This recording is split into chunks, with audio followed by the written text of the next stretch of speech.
కాకినాడ ప్రాంతంలో సేవ చేస్తున్న దైవజనుడు పాస్టర్ రఘుయేలు గారు మనకు పరిచయస్తుడు. ఆయన కుటుంబంలో గొప్ప విషాదం వచ్చింది. తన ఇద్దరు కుమారులు, ఒకనికి 20 ఏళ్ళు, ఒకనికి 18 ఏళ్ళు.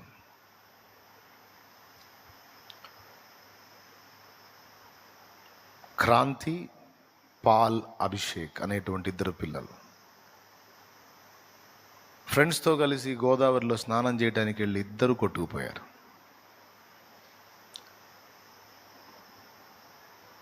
ఇప్పుడు అక్కడ ఆ పిల్లల సమాధి కార్యక్రమం జరుగుతుంది. ఆయన సేవ చేస్తున్న సేవకుడు ఎంతోమంది ఆత్మని రక్షణలోకి నడిపించి ఒక సంఘం కట్టి, మరి ఇప్పటికి ఎన్ని సంఘాలు కట్టాడో తెలియదు. నాకు తెలిసి నేను వెళ్ళినప్పుడే 2-3 ప్రాంతాలు చేస్తున్నాడు ఆయన. సంఘాలు కట్టి సేవ చేస్తున్న దైవజనుడు. ఆయన కుటుంబంలో పెను విషాదం. అన్ని బాధల కంటే కడుపు కోత చాలా ఘోరమైన బాధ. ఆ కడుపు కోత ఎంత జటిలమైందంటే ఆ కడుపు తీపి నిమిత్తమే ఆయన మహిమను వదిలిపెట్టి భూమి మీదకి వచ్చాడు. ఇప్పుడు దైవజనుడికి ఎన్నో ప్రశ్నలు తలెత్తే అవకాశం ఉంది. ఇంతమందికి నేను బోధించి నీ గొప్ప కార్యాలను వివరించాను. నేను ప్రార్థించినప్పుడు ఎంతోమంది జీవితాలు అద్భుతాలు చేశావు, రోగుల్ని స్వస్థపరిచావు, చచ్చే వాళ్ళని లేవనెత్తావు, దయ్యాలు ఎల్లగొట్టావు, ఎన్నో కార్యాలు చేశావు. కానీ నాకెందుకు తండ్రి కడుపు కోత మిగిల్చావు? నా పిల్లల్ని ఎందుకు దేవా నువ్వు తీసుకున్నావు అని దైవజనుడి గుండెల్లో ఒక భయంకరమైన ఆవేదన, ఒక ప్రశ్న. ప్రియులారా, ఊహించండి. కానీ మీకు తెలుసా, నేను ఆయన వీడియోస్ గమనించాను. ఆయన వీడియో వచ్చింది, మాట్లాడుతూ ఉన్నాడు. ఒక్క మాట ఎక్కువగానే తక్కువగానే ఆయన మాట్లాడాల. ఎంత నింపాదిగా ఆయన ఉన్నారంటే, దేవుని గురించి దేవుడా ఎందుకు ఇలా చేసావు అంటాం కానీ, దేవుడు ఎందుకు చేశాడో ఇలాగ అంటాం కానీ ఒక్క మాట నేను వినలా. చాలా దారుణమైన వేదన కదా. కన్నబిడ్డలు ఒక్క దినం మంది 2 ఏవులాగా వాళ్ళ 2 పిల్లలు, దైవజనుడి సంతానం. ఎన్ని ఆశలు పెట్టుకుని ఉండొచ్చు. వాళ్ళు దేవుని సేవ చేస్తారు, ఆత్మని రక్షిస్తారు, దేవుని పని చేస్తారు. 2 కొట్టుకుపోయారు. తన బిడ్డల్ని విగత జీవులుగా చూసి ఇంకెప్పటికీ కనబడని పిల్లల విషయంలో ఆ తండ్రికి ఎంత గుండె కోత. ఇప్పటిదాకా విన్న మాటలన్నీ ఒకేతు, ఇప్పుడు ఈ మాట విన్నప్పుడు మీ హృదయాలు ఒక్కసారిగా బరువెక్కిపోయాయి. వేదన మిమ్మల్ని ఆవరించింది. అరే నిజం కదా అని. అయితే ఇక్కడ సోదరుడు రఘుయేల్ బ్రదర్కి, అలాగే మీకు అందరికీ నేను చెప్పే మాట ఏమిటంటే, ఇది మనం భౌతికంగా చూసుకుంటే, భౌతిక నేత్రాలతో చూసుకుంటే పెద్ద విషాదకరమైన ఘట్టం.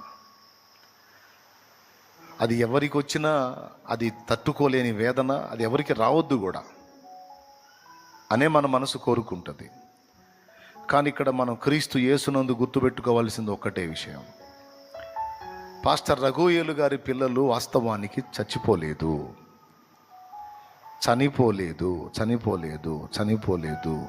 చనిపోవుట అసంభవం. ఎందుకంటే దేవుని వాక్యము నిరర్థకం కాదు, దేవుని వాక్యం అబద్ధం కాదు. దేవుడు ఆ పిల్లల్ని ఆ వయసు వరకు అలాగ ఉంచి తర్వాతి వారికి శేషము లేకుండా వారిని తీసుకున్నాడు దేవుడు. పితృవాత్సల్యాన్ని బట్టి, మాతృవాత్సల్యాన్ని బట్టి తల్లిదండ్రి క్షోభకు గురవుతారు, కుటుంబ సభ్యులు, బంధువులు క్షోభకు గురవుతారు. కానీ నేను చెప్తున్నాను, క్రైస్తవుడు, క్రీస్తునందున్న విశ్వాసి పిల్లల్నే కాదు దేన్ని కూడా వాస్తవానికి కోల్పోడు. ఇది నిజం. కోల్పోవటం అనేది లేదు. నీ భర్తని కోల్పోయినా, భార్యను కోల్పోయినా, తల్లిని కోల్పోయినా, పిల్లల్ని కోల్పోయినా నిజంగా కోల్పోయినట్టు కాదు. పరిస్థితులేమో తెలియదు, హేతువులేమో తెలియదు, దేవుడు ఎందుకు అనుమతిస్తాడో తెలియదు. కానీ ఒక్కటి మాత్రం నిజం, మనం కోల్పోయేది ఏమీ ఉండదు. జస్ట్ మన వాళ్ళని మనం కోల్పోయినట్లయితే మనం ఇక్కడి నుంచి వాళ్ళని వేరే స్థలంలో ఉన్నారన్న సంగతే గ్రహించాలి. పూర్తిగా కోల్పోయినట్టు కాదు, జస్ట్ చదువుకోవడానికి హాస్టల్కి పోయినట్టుగానే దేవుని పరదైసుకు చేర్చబడ్డారు. ఇక్కడ మీకు ఒక విషయం చెప్పాలి. ఏబుని అన్ని విషయములలో రెండంతలుగా ఆశీర్వదించాడని రాస్తుంది బైబిల్లో. ఏబుకి ఉదాహరణకి 500 జతల ఎడ్లున్నాయి అనుకో. శ్రమల కొలిమి అయిపోయిన తర్వాత, శ్రమల శోధన అయిపోయిన తర్వాత తిరిగి ఏబును దేవుడు దీవించినప్పుడు 1000 జతల ఎడ్లైనాయి. 500 గాడిదలు ఉన్నాయి అనుకో, దేవుడు తిరిగి ఆశీర్వదించిన తర్వాత 1000 గాడిదలు అయినాయి. అట్లాగా అన్ని జతలు, అన్ని డబల్ దీవించాడు. 500 ఉన్నదాన్ని 1000. అలాగే ఏబు తన 10 మంది పిల్లల్ని ఒక్క దినమందే కోల్పోయాడు. రఘుయేలన్న 2 పిల్లల్ని లాస్ అయ్యాడు. మరికొంతమంది దైవజనులు మరికొందరిని లాస్ అయ్యారు. ఏబు 10 మందిని లాస్ అయ్యాడు. తర్వాత ఏబుని దేవుడు దీవించినప్పుడు మరి 500 జతల ఎడ్లకి ఎన్ని ఇవ్వాలి? డబల్ అంటే 1000. 500 ఆడుగాడిదలకి ప్రతిగా 1000 ఆడుగాడిదలు. అట్లాగే 10 మంది సంతానానికి ప్రతిగా ఎంతమందిని ఇవ్వాలి? 20 మందిని ఇవ్వాలి. కానీ 10 మందినే ఇచ్చాడు. అన్ని రెండంతలుగా దీవించిన దేవుడు పిల్లల విషయంలో మాత్రం 10 మందినే ఇచ్చాడు. అవునా? అదేంది 20 మందిని కదా ఇవ్వాలంటే 20 మందిని ఇవ్వాల, 10 మందిని ఇచ్చాడు. ఎందుకంటే ఏబు లెక్కలో 20 మంది ఉన్నారు. 10 మంది ఏమో భూమి మీద ఉన్నారు, 10 మంది ఏమో పరదేశంలో ఉన్నారు. ఉన్నారు ఉన్నారు ఉన్నారు ఉన్నారు ఉన్నారు ఉన్నారు వాళ్ళ ప్లేస్ మారిందంతే. క్రీస్తునందున్న మనకి నిజముగా మరణము లేదు. మనం కోల్పోయేది ఏది లేదు. మొత్తం మన పేరిటే భద్రం చేయబడి ఉన్నాయి. ఆ 10 మంది కూడా ఎవరి ఖాతాలో ఉన్నారు? ఏబు ఖాతాలోనే ఉన్నారు. కాబట్టి ఇప్పుడు ఏబుకి 20 మంది పిల్లల్ని ఇచ్చినట్ట ఇవ్వనట్ట? మరి జంతువులు ఎందుకు డబల్ ఇచ్చాడు, పిల్లల్ని మాత్రం ఎందుకు 10 మందిని ఇచ్చాడంటే, జంతువులు ప్రాణులు, వాటి శేషం ఉండదు. అవి చనిపోయినాయంటే మట్టిగా కలిసిపోతాయి కాబట్టి అవి డబల్ ఇచ్చాడు. కానీ మానవులు మాత్రం ఆత్మలు కాబట్టి 10 మందికి 10 మందిని ఇక్కడిచ్చి 10 మంది ఆత్మలు అక్కడిచ్చి పిల్లల్ని కూడా రెండంతలుగా దీవించాడు. క్లియర్గా అర్థమైందా? కాబట్టి ఇక్కడ మనం గుర్తుపట్టాల్సింది ఏంటంటే, యేసు ప్రభు 2వ రాకడ త్వరలోనే జరగబోతుంది. అప్పుడు క్రీస్తునందుండి మృతులైన వారందరినీ దేవుడు ఆయనతో కూడా వెంటబెట్టుకొని వచ్చును. సమాధులన్నీ ఖచ్చితంగా తెరవబడతాయి. మృతులు అక్షయులుగా లేపబడతారు. కోల్పోయిన మన వారిని గురించి మనం ఏడ్చి ఏడ్చి ఏడ్చి క్షోభిస్తాం. నా ప్రభు అంటాడు, ఎందుకంత దుఃఖపడుతున్నావు? నిరీక్షణ లేదా? నిరీక్షణ లేదా? నిరీక్షణ లేని ఇతరుల వరే మీరు దుఃఖపడకుండా నిమిత్తం నేను రాయించా కదా. అన్యుల కంటే నిరీక్షణ లేదు. చనిపోయిన వాళ్ళు ఇంకా మళ్ళీ కనబడర్రా, ఇంకా రార్రా అని వాళ్ళు దుఃఖపడి బాధపడి ఏడుస్తారు. నీకు ఆ పరిస్థితి లేదుగా, నీకు నిరీక్షణ ఉందిగా. చనిపోయిన నేను తిరిగి లేవలేదా? చనిపోయిన అనేకుల్ని లేపలేదా? గతంలో లేపిన నేను భవిష్యత్తులో లేపలేనా?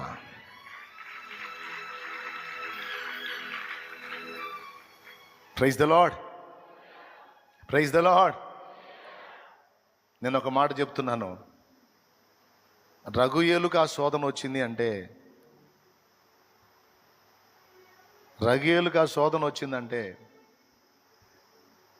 రఘుయేలు దేవుణ్ణి నమ్మటం కాదు, రఘుయేలుని దేవుడు నమ్మాడు.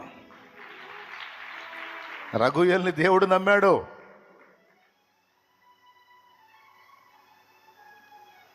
ఏబుకంత శోధన వచ్చిందంటే ఏబు దేవుణ్ణి నమ్మటం కాదు. ఇంత దాన్ని కూడా తట్టుకునే దమ్ము ఏబుకు మాత్రమే ఉందని దేవుడు ఏబుని నమ్మాడు. నీకు నాకు అలాంటి పరిస్థితులు కల్పించాలంటే ముందు మనల్ని నమ్మాల దేవుడు. తట్టుకునే సరుకు ఉందా లేదా అని. ఆ శక్తి ఉంది అనుకున్నప్పుడే ఆ పరీక్షలు రానిచ్చి అందులో మనల్ని పాస్ అయ్యేటట్టు చేసి మరి ఎక్కువైన బహుమానం మనకిస్తాడు. రేపు రఘుయేలుని నిలబెట్టి అడుగుతాడు, రఘుయేలు నా మీద నీ కోపం రాలేదా? చక్కగా ఎదిగినటువంటి ఒలీవ మొక్కల వల్ల ఎదిగిన నీ పిల్లలిద్దరిని ఒక్క దినం మందే నేను తీసేశాను కదా, రఘుయేలు నా మీద నీ కోపం రాలేదా అని అడుగుతాడు. నన్ను అసహించుకోవాలనిపించలేదా? నా మీద చీదరబుట్టలేదా? నువ్వు ఇంత సేవ చేసావు, నా కోసం ఇన్ని కష్టాలు పడ్డావు, నేను ఈ పని చేశాను, నీకు గాయం కలగలేదా అని అడుగుతాడు. అడుగు, యేసయ్యకి తెలీదా? ఆయన రఘుయేలు నీవు నన్ను ఒక్క మాట కూడా అనలేదు, కానీ నాకే మహిమ చెల్లించావు, నన్నే పాడి కీర్తించావు, స్తోత్రించావు, ఆరాధించావు, నా సేవను కొనసాగించావు, నన్ను మహిమపరిచావు. నా కుమారుడా, ఇదిగో నీ సంతతి శాశ్వతంగా నీకే ఇస్తున్నాను, తీసుకో అంటాడు. నువ్వు కోల్పోయాను అనుకున్న నీ పిల్లలు ఇద్దరిని ఇదిగో నీకు ఇస్తున్నాను, తీసుకున్నాయన్న, యుగ యుగాలిగా నీతోనే. ఇంత కఠిన పరీక్షలో కూడా నీ విశ్వాసాన్ని కాపాడుకున్నందున ఇదిగో దాని కొరకు నీకు ప్రత్యేకమైన బహుమానం. నా దేవుడు అన్యాయస్తుడు కాడు. మరణం అనేది మనకి పెద్ద విషయం, దేవునికి అది పెద్ద విషయం కాదు. ఎప్పుడైనా వెళ్ళేదే కొంచెం ముందు వెనక తేడా. కాబట్టి బిడ్డలారా, అలాగే నేను మాట్లాడే ఈ మాటలు రఘుయేలు దాకా వెళ్తాయని నేను అనుకుంటున్నాను. నా తండ్రి చిత్తం అయితే తప్పకుండా నేను సోదరుణ్ణి కలుసుకుంటాను. కానీ ముందుగానే ఈ మాటలు ఆ బిడ్డకు కొంచెం ధైర్యాన్ని ఇస్తాయని మాట్లాడుతున్నాను. నేను మీకు అందరికీ చెప్తున్నాను, అవసరమైతే అలాంటి పరిస్థితులు మనం ఎదుర్కొన్న విశ్వాసాన్ని పోగొట్టుకోకూడదు. నా జీవిత యాత్రలో ఎన్నో తుఫానులు, నా జీవిత యాత్రలో ఎన్నో తుఫానులు, అయిన నా యేసు నా పక్షమయ్యుండగా, అయిన నా యేసు నా పక్షమయ్యుండగా, తుఫాను నడచి కెరటాల నాపి నడిపించును నా యేసయ్యా,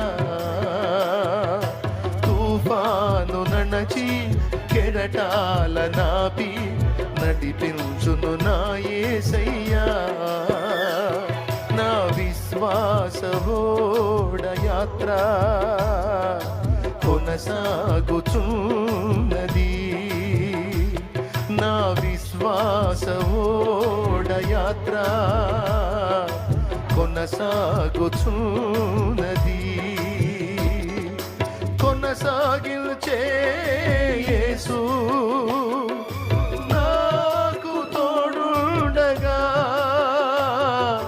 కొనసాగించే యేసు నాకు తోడుండగా, తుఫానులైనా పెనుగాలులైనా ఆపలేవు నా యాత్రను, నా విశ్వాసవోడ యాత్ర కొనసాగుచున్నది, నా విశ్వాసవోడ యాత్ర కొనసాగుచున్నది. ప్రైజ్ ది లార్డ్, హల్లెలూయా. చెప్పండి, ప్రభు శక్తి గలవాడా కాదా? లేపుటకు సమర్థుడా కాదా? తన దాసులను, తన దాసురాండ్రను, తన పిల్లల్ని పరీక్షించుకునే హక్కు దేవుడికి లేదా? వారి విశ్వాసాన్ని పరీక్షించే హక్కు దేవుడికి లేదా? అధికారం దేవుడికి లేదా? ఇలాంటి ప్రతికూలతలలో కూడా విశ్వాసాన్ని కాపాడుకొని క్రీస్తుకు సాక్షులంగా నిలబడినప్పుడు అన్య జనులలో ఆయన నామానికి మరి ఎక్కువ ఘనత కలిగిద్ది. ఇదేమిట్రా, ఇంత దారుణం జరిగినా సరే నా ప్రభువు గొప్పోడు, నా పిల్లల్ని తిరిగి నాకు ఇస్తాడన్న నిశ్చయత నాకుంది అని అంటున్నారు.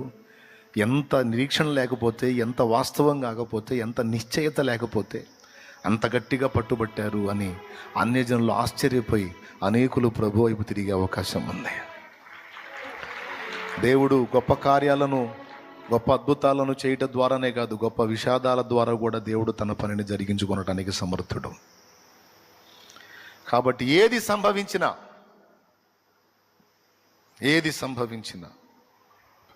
మహిమ నీకే ప్రభు అంటూ సాగాలి.